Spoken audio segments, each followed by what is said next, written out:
All right, today we're going to tear into a document that's really not a business plan. It's more like a declaration of war on the way things are, financially speaking. It's called the Sigma Manifesto, and it lays out this incredibly bold vision for a whole new economic reality for the African diaspora.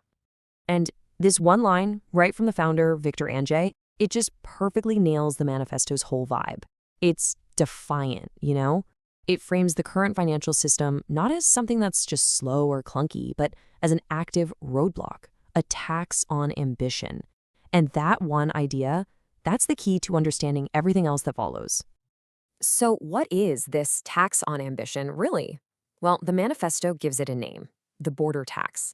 And it's not just one thing, it's a two-sided problem that, as they argue, has been holding back the African diaspora for decades. And they use this really powerful metaphor. Just imagine working incredibly hard, sending your money back home, only to feel like the system sees you as a walking ATM, a cash machine that I can just take a cut from over and over without really providing any value back.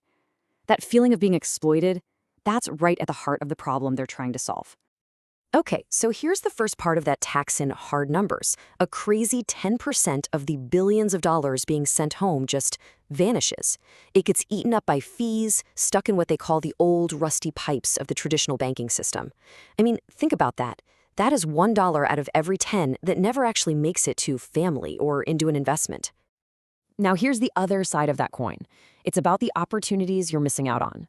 While that 10% is disappearing on one end, there are these massive investment opportunities on the other.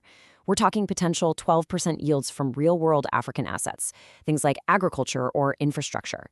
But the diaspora is completely locked out. Why?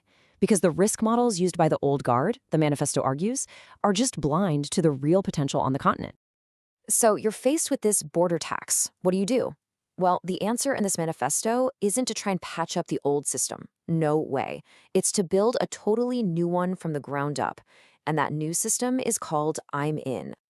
And you got to appreciate the ambition here. I'm In, which stands for Iconic Multiventure Innovation Network, isn't trying to be just another fintech app on your phone. They call it a sovereign financial ecosystem. And that word, sovereign, that's so important here. It's about independence. It's about a system built by and for the people who use it, not for the traditional gatekeepers. This whole new ecosystem is really built on three big philosophical shifts. First, moving from friction to flow, so money can move without any borders or delays. Second, going from blindness to vision, using better data to actually see and unlock the true value of African assets. And finally, from inflation to scarcity, creating an economic model where your value is protected, not just slowly eroded over time. Of course, you can't have a vision this massive without some serious horsepower to make it all work. So you might be wondering, what's the actual tech? What's the engine driving this whole I'm an ecosystem? It's really a three-layer tech stack. The foundation, the infrastructure, is built on Google Cloud to get that global speed.